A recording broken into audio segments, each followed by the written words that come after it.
So I'm really delighted to get the chance to have a chat with Tony Rutherford, who, as you all know, is one of the wonderful people that makes costumes at the National Theatre.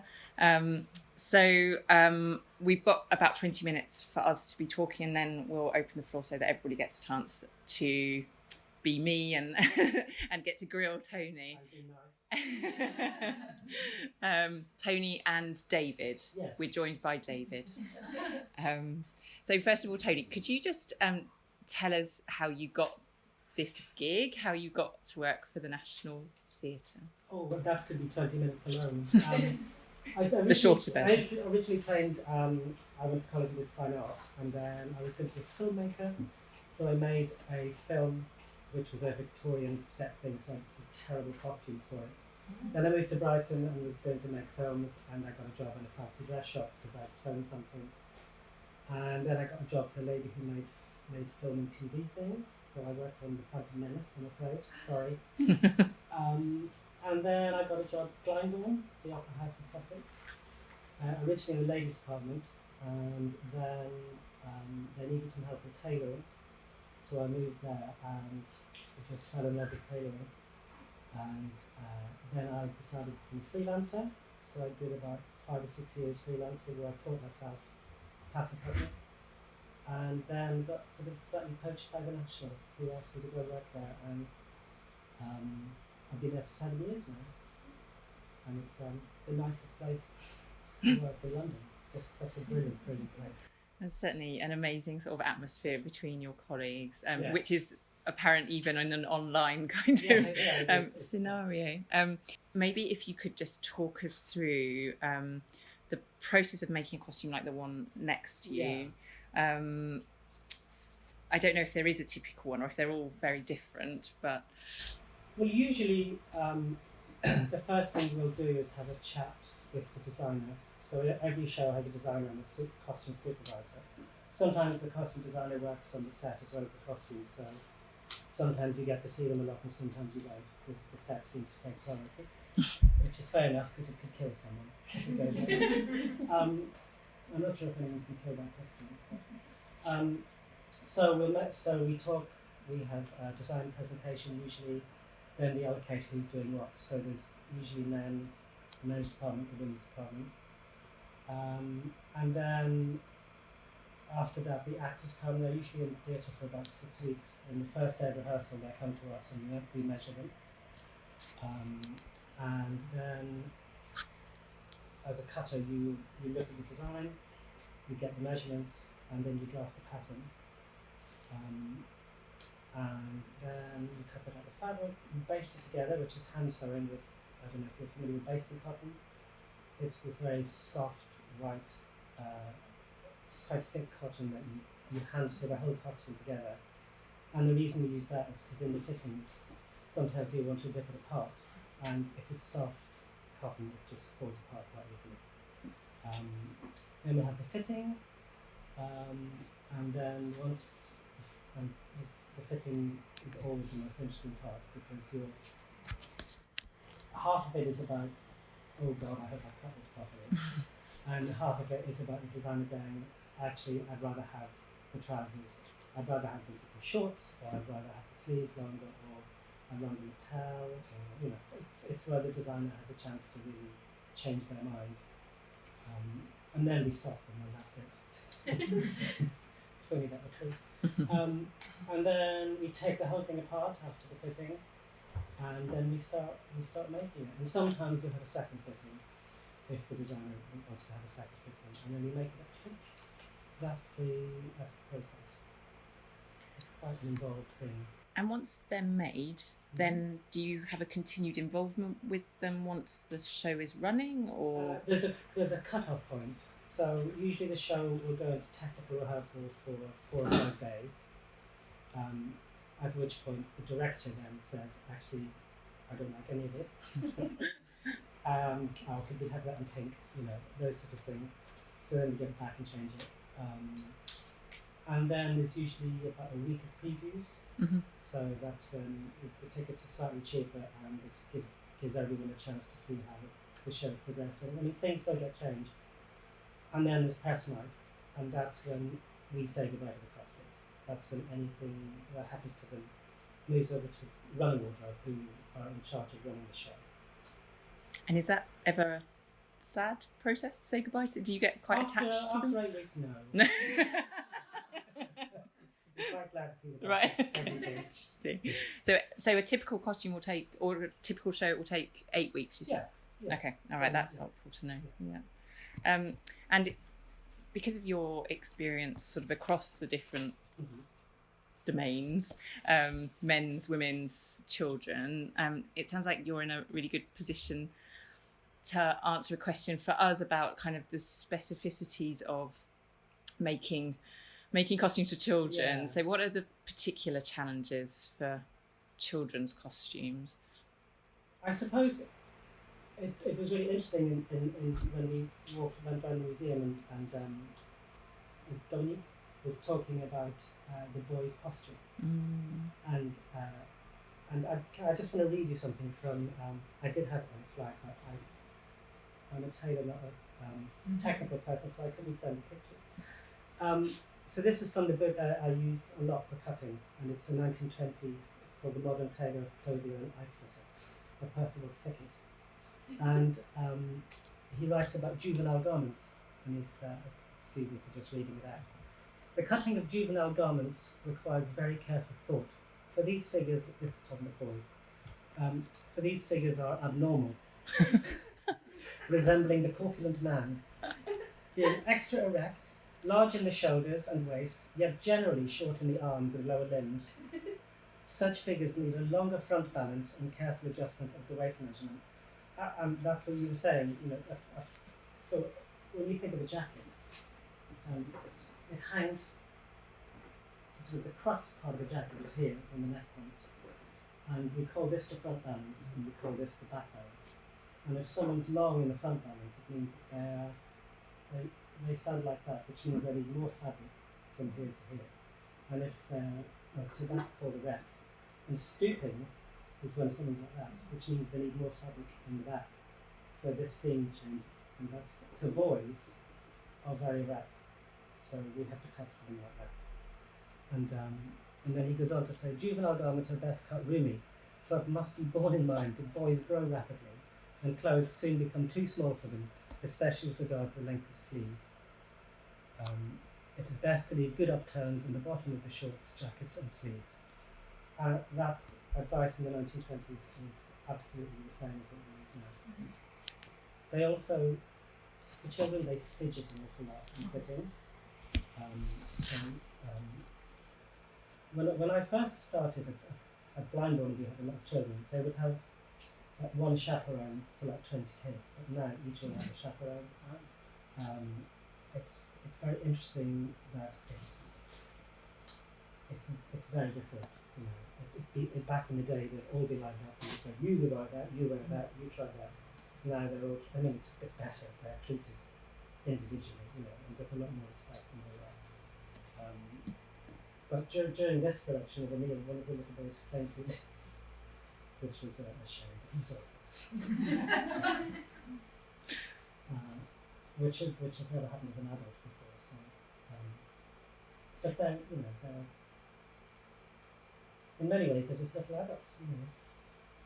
So on that point, just on the fainting, and because that looks quite thick, and I mean, I've never been under the lights of the, you might be surprised to hear, the lights of the National, but I mean, it must be very, very hot. So if they're fainting in, you know, fittings, is that making you think, we have to do something to sort of the wearability on stage? Yeah, you'd think. but no, we just... yeah, we have to be really aware of that because they're not as resilient, you know, and they're not as used to it as adults. You know.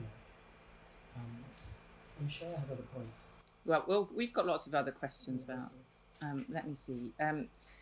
So, well, on that point, do costumes help children or get in the way of them doing what they need to do on the stage? Because lots of adult actors I've read about will say, you know, now I am this character.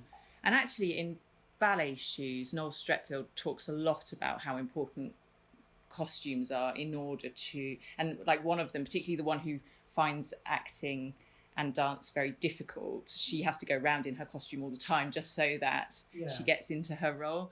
So do you see that with children? Yes, definitely. Yeah. And if I could work out how to move these. Oh, tell me. Yes. We can. Is it up or down? Or I think if you click on that blue, like mountain, then you should. There we go. So, where is he? Oh, I thought we had him. I don't know. Is that all? I'm afraid so. Is that that's the is that not Daniel, David? The one that we're looking at on the screen, that's this him, one, yes. yeah. Mm-hmm. Sorry, I had another little boy who was... He looks terrified. Yeah. There was another little boy who I didn't actually make his costume, but I was making this one for the Magic Flute at the Opera House. And his little friend was at this photograph of him, and he's just so into his... I mean, he has the most amazing look of delight. And they just change in front of you and they put their costume on. It's amazing. We did this thing called Pericles a couple of years ago, which was a community project at the National. And it was full of people that had never acted before. And I was doing the part Queen, and she was about 12, 13, I think. And she was really shy. And, you know, measuring was not difficult, but she was quite uncomfortable. The fittings were a little bit, you know, she wasn't very comfortable. But then we finished the costume, and the person from Wigs came down and put the wig on her, and she just did some part Queen. You know, it's really important that they inhabit it as much as adults. And you get, I guess, when you're doing the fittings, you really get to see that sort of transformation. Yeah. It's you know, I mean, it happens with adults as well. Yeah. That's really interesting. But no, they definitely.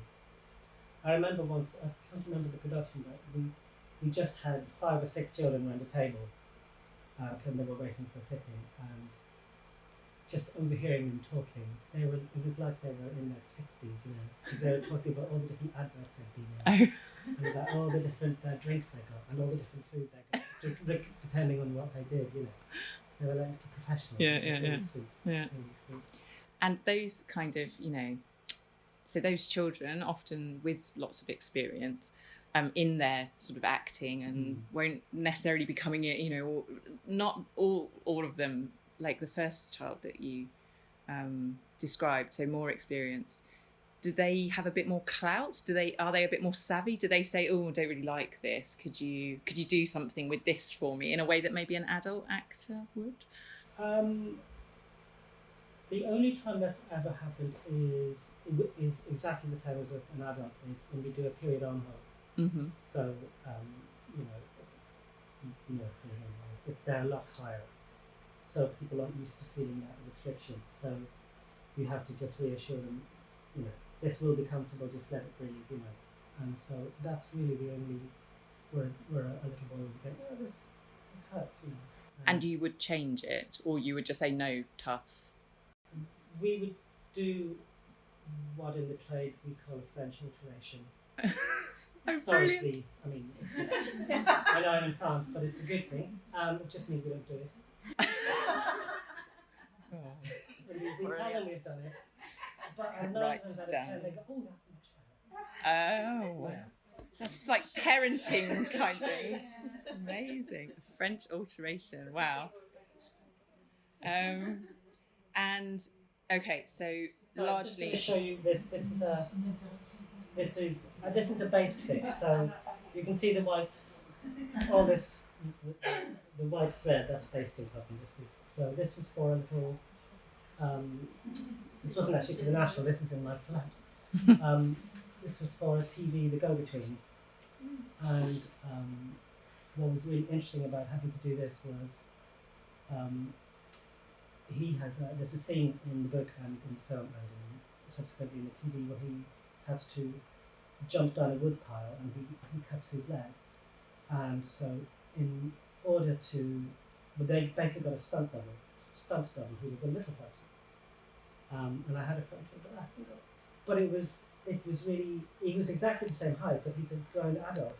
But I had to do some real work to make it look like a child, because that showed the difference between children and adults. Really, like, could show you, but it's not here. So that was quite interesting. I was really surprised by all of this when I first found out about it, and it made me think of what Jerry was saying about categorizations of different costumes in museums earlier. But I wondered if you could tell us about the women's department and the men's department, and then children's department, and kind of how that works, or how it works between men's and women's. Just basically the same way that it works.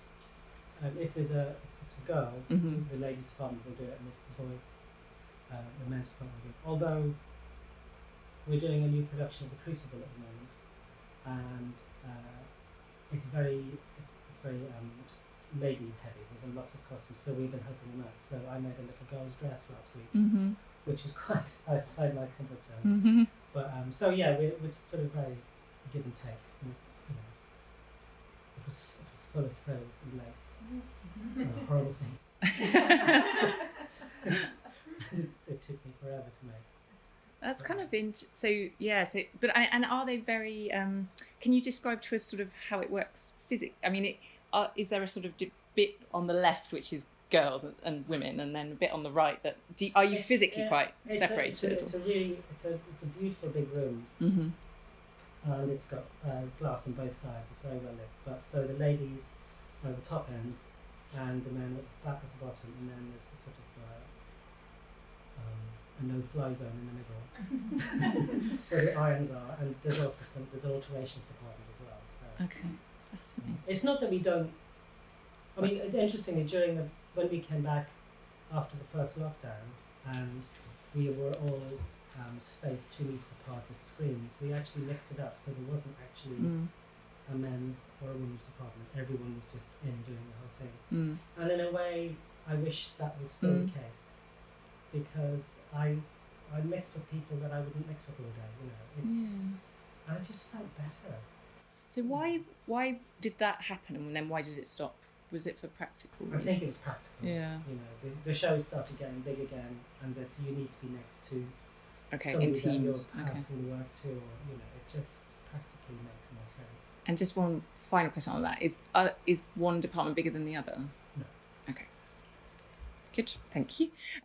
And before I open up to the floor, could you just tell us about any educational projects that are aimed at children using costume? We did one in 2018, I think, which it was just so brilliant. We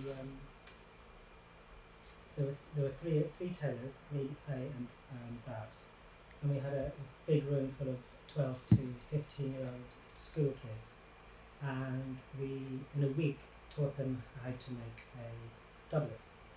And so we had a historical doublet, a sort of Game of Thronesy doublet, and then a big flowery blousey one. And they were just incredible. They got it together in a week, and I had images and everything, which I can show you. I'll pass you the map. And did they wear them? No, they all worked together on it, and we put them on a stand at the end. But just seeing these I had on my group, I had a couple of really surly boys that just didn't want to be there. But by the end of it, they were so involved, and I can see them becoming costume makers, which is so important because we need more in the industry. And it was a good thing for us to do, to engage with them, because I don't actually like children that much. So it was lovely to engage with them and think, actually they're fun. Brilliant. On which note, Katie has a question. Pardon? How old were the kids? And what school were they from? It was the education department, because it's quite a big department at the National. They really wanted it. They cast their net wide, and they wanted it not just London-based schools, and they wanted it really ethnically diverse, and they wanted all of this. And we basically got a room full of white London-based children, which was a real shame, because they were the only ones that really took it up, which I don't know what that says about anything. But it was a shame. But they, I think they're going to try again. And how did they do it? So they put it on the website and people could applied, or did they? Yeah, cascade the they information through schools? advertise it in lots of schools, I think. So it was more about the uptake, you know. Shame. But yeah, but I hope to do it again. Mm. And maybe this time, maybe one of the girls won't sew her finger into one of the costumes, Oh no. which Wow. yeah. Well, she won't be very good. I was interested in the relationship between getting things historically correct and precise, which you seem to be taking a lot of care with when you had when you were discussing about the the tight shoulder seams that would have been typical of the period, and the need to create a costume that's sort of sending a symbolic message in a form that is, theatre is an imaginative symbolic form, isn't it? It's not a documentary reconstruction. No. So where does that line sit between making it look kind of correct and allowing an actor to do what they need to do in a role? It often sits with the designer and how historically accurate the designer wants to be. This was designed by a wonderful woman called Bunny Christie, who she's fantastic, and she wanted all of these these lovely details like that yoke, and she wanted this lovely box boot, and the top stitching on all of these sleeves. But for practical matters, whereas that would be event, usually it's not event. Nobody knows that. This belt is fixed rather than being loose. Just it's one of the things I love about making theatrical costumes is there has to be a little bit of smoke and mirrors in there. We're not working for the Globe in the 1980s, which has its place. But yeah, so well, for example, this little boy, the speaker in the Magic Flute, I took that pattern from Nora Wall from the Cut of Men's Clothes and scaled it down, and that was an instance where his armhole, I think I did actually make it a bit bigger for him. But all of the details, there's loads of pleats in the back of that. We try to be as historically accurate as we can. Oh, there's lots of questions. I'm going to go Helen, Aude, and Claire. Would you just make one? Would you just make the one suit and that's it for the whole running of the production, or would you have like several? Because I'm presuming they'd get sweaty and dirty. It depends. Well, for example, there were 3 Emils. I mean, for Emil and the Detectives, which was a very child-heavy cast, there were 3 casts because there's certain laws about how long they could be on stage. So we didn't worry about how robust they were because they weren't worn every month. But we've just done a play called Jack Absolute Flies Again, which was a lot of RAF uniforms, and Jack does this slide across the stage on his knees, so we've had to make him 4 pairs of trousers because he just ruins them completely. So it depends on what's happening on stage. They do a lot of that. Sliding along. Yeah, but it's about the theatre versus cinema. So I suppose that making clothes for a show at the theatre is not the same as making clothes for to be filmed. So how now that the shows in the theatres are filmed, how has this impacted on your technique, and has this impacted or influenced your technique as a tailor? I think what I would like to say is that we make things better now because everything's going to be in high definition because it's being filmed. But the reality is that we've always made things beautifully, and stuff that we'd made 15, 20 years ago would still hold up to high definition because that's what we do. There's no, just because it's theatre and seen from it's not. I don't think we've done any more finishing or anything. It's just just what it is, I think. Claire and then Dominique. Yeah, one of the things that interests me about children's clothes is the way that the same outfit looks different on different ages of children and different sizes of bodies. And I imagine that if you're dressing different child actors, that can be an issue. And for example, that photo of Emil, I did wonder whether that boy was too tall for the outfit. Yes. Well, this is the other thing, you know, in a 10-week run, an 8-year-old boy can grow 4 inches. You know, it's like making a costume for a pregnant woman. You know, which we do a lot. And so, you know, you I think maybe what happened with that boy was that he didn't leave enough in there his shorts. You know, but you're right. It's because you know, if you're like, for example, the 3 casts of Emil, they could look different regarding to their proportion because they're never going to be in stage at the same time. So we definitely doctor it to how they look. Yeah, absolutely. Well, we wouldn't change the fabric, I don't think, you know, or necessarily the cut, but we would. You know. Dominique? So I see that in England the children work and they are very young. And I asked me if that costume would be, comment est-ce qu'on dit, salir ou user? Worn? Worn out or dirty. Do you make it? You understand? You make a beautiful costume new? Yes. There's a whole department called the Textile Studio, which is on the 5th floor, we're on the 4th floor. And they ruin our costumes. We make them beautifully, and if they, you know, if say this had to be a chimney sweep, that would go upstairs and they'd spray it black and they'd jump up and down it and they'd burn it. And it's called breaking down, and that's what they do. They get cheese graters. The thing they do most is they'll open their pocket, like fill it full of stones and scrunch up newspaper, and spray it with water, they put weights on it, hang it up, leave it overnight. But then you see on stage and it just looks amazing, you know? And they actually enhance it, I think. Is it painful to see on your Sometimes. If you've done a really beautiful worked pocket back and it's worked, and, you know, sometimes it doesn't work.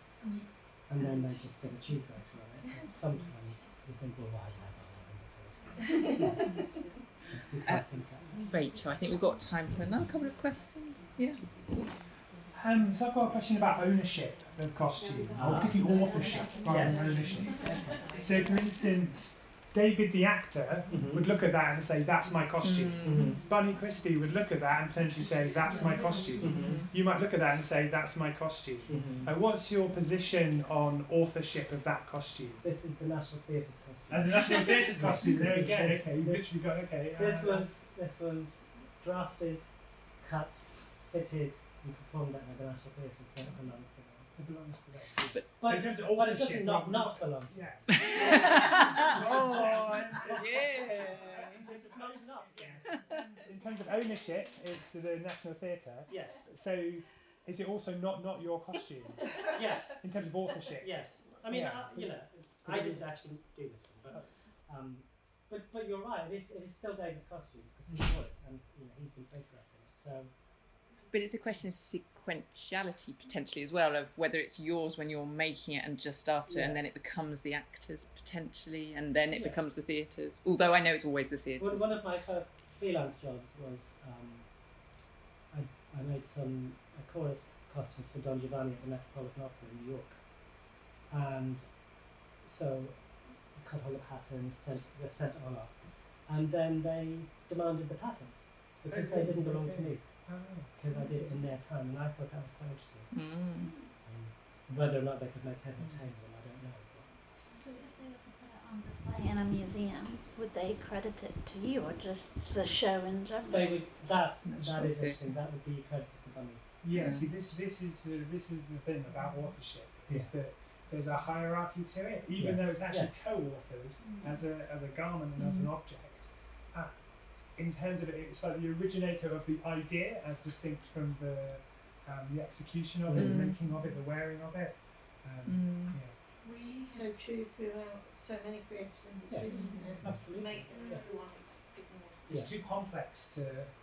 It feels like it's too complex to do that. The only time you can do it is when actually you use institution. So saying like it's the a theatre company's example of it rather than a kind of individual. When we display costumes in kimono, we had the costume designer, the actor who played the role, and then I think the director, because they were film costumes we had. Yeah, I mean, and you can't be. I've learned you can't be precious about it. Because in all of the reviews and everything, the designer will be mentioned, but it won't say made by Tony Rutherford. It would be the nice. designer didn't used to be mentioned. Not too No, long I mean ago, I think so- it's a huge step forward that the designer is mentioned there. But in France, there's a specific prize giving for theaters, and there's a Special prize for costumes, and the makers would go on stage, or the head of the costume department would go on stage, and they are credited in the programs. The costume makers, the decorators. Yeah, so if you had to have a prize for the costumes for a specific show, for example, you would be credited at this point in time. Well, I would probably win. And just for clarity, so if that show for that costume wins and you go up on stage, you can say that you won that award. It wasn't that the costume won the award or the show won the award. You won the award as an individual, as one individual. You won that award. All right, yeah, okay, got it. We've got one last question then. And I don't think it's worth it. I was going to ask, is there any of the costumes that you've taken home or would want to take home for your own use? Oh. No. No, I don't think so. No,